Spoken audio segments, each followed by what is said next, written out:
Hello friends, तो आज की शॉर्ट क्लास में हम बात करेंगे इंटेलिजेंस एंड थ्योरीज की। तो इंटेलिजेंस की जो टर्म है वो होती क्या है, इंटेलिजेंस किसको कहते हैं। देखिए, इंटेलिजेंस होता है capacity to perceive, process and retain information to understand the world, solve problems, adapt new situations. जब भी नई सिचुएशंस को अडेप्ट करना, उनको अंडरस्टैंड करना, इंफॉर्मेशन को रिटेन करना, जब ये सारी कैपेसिटी किसी भी पर्सन में होती है तो उसको इंटेलिजेंस कहा जाता है। ठीक है। और इसकी जो टर्म है फ्रांसिस गाल्टन ने दी थी, 1800 में दी थी ये जो पहली बार इंटेलिजेंस का टर्म का जो यूज़ किया था।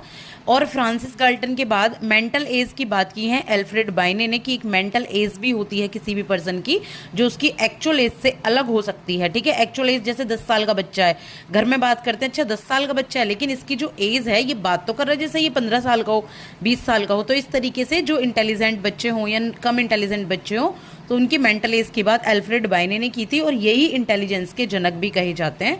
1905 में इन्होंने मेंटल एज की बात की थी। आईक्यू क्या होता है? आईक्यू होता है इंटेलिजेंस क्वोशेंट, जिसकी बात की थी विलियम स्टर्न ने 1912 में। आईक्यू का फॉर्मूला दिया था लुइस टर्मन ने। फॉर्मूला क्या था? Mental as upon chronological age into 100। इसको मैं आपको आगे बताऊंगी। यानी कि मेंटल एज आपकी जितनी है, जैसे 15 साल के तो 15 ऊपर लिख लो, 15 साल की अगर मेंटल एज है, लेकिन जो आपकी एक्चुअल एज है, एक्चुअल एज को कहते हैं क्रोनोलॉजिकल एज, तो उसको आप नीचे लिख लो, जैसे कि 10 साल, उसमें इनटू 100 कर दो, जो एज आएगी वो आपकी मेंटल एज होगी। इसके बाद फर्स्ट जो आईक्यू का टेस्ट हुआ था वो बाइने एंड साइमन इंटेलिजेंस स्केल के थ्रू हुआ था।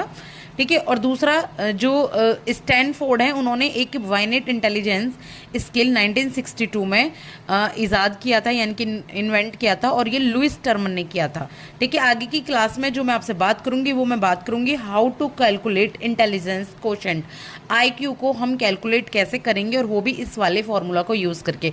ये CDP क्लास है, चाइल्ड डेवलपमेंट पेडागोजी की, HTET, CTET, BEd और जितनी भी टीचिंग एग्जाम्स हैं सभी के लिए आपको सिर्फ 3 मिनट में, 2 से 3 मिनट में आपको बहुत हेल्प मिलेगी।